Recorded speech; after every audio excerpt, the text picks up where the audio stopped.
we'll close on this. Mailchimp has sold to Intuit for $12 billion in the largest bootstrapped acquisition ever. We all know Mailchimp and we all know QuickBooks. It's a huge deal. I have one issue with this, and I don't know if it's true or not, but apparently none of the employees have any equity. Yes, and that was what I was about to get to. Employees didn't have equity. However, and I've known Mailchimp for a while, for over a decade, been using the product. I know the founder and had him on the podcast before.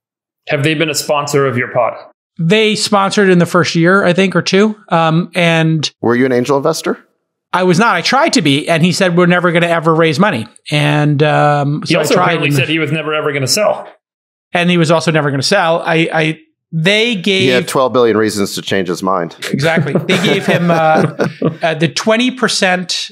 My understanding was employees got a 20% cash bonus, and they were amongst the highest paid, in the industry. So their plan was, instead of giving people some big reward at the end, they were just distributing cash, basically. They were just distributing cash. So if you had if you were a 150K developer, you got 30K on top. That's not an unreasonable way to run a business that has no outside investors. That and employees know that going in. They didn't go in with the expectation of equity. They went in with the expectation of a high salary and a big bonus, and they got it. I do that in a few companies that I own. I do that, but what I also do is I let them buy into the company every year. I just think that it's a good principle to have like an ownership in the business. I think you should be paying a lot of money, and we should pay cash bonuses for achieving results. We do that.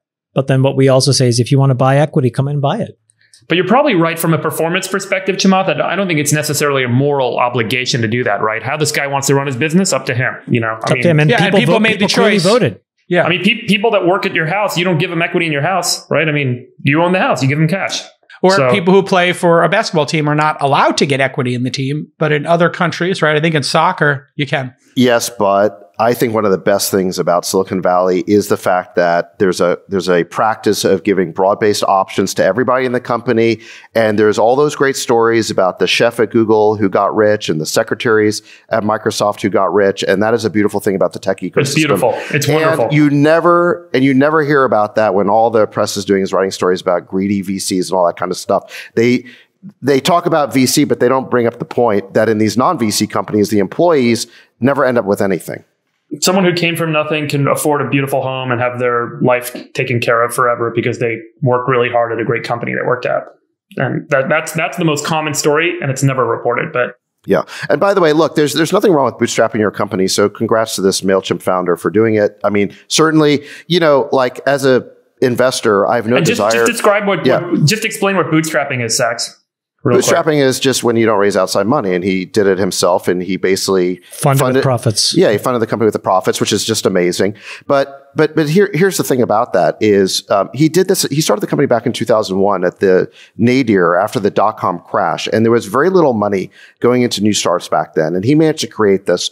So kudos to him. But the environment now is very different. If you look at the amount of funding that goes into startups, I mean, it's now in the hundreds of billions every year. And so if you have this mentality of, I'm going to bootstrap it, you're probably going to lose to a competitor who's simply willing to raise money and pursue that same idea with more funding. Now, look, I'm not in the business of pushing money on people who don't want it. I'm just saying realistically, the times are different now. If you can bootstrap a business, great, go for it. But I do think that if you're in competition with someone who can raise VC money, you're going to be at a disadvantage.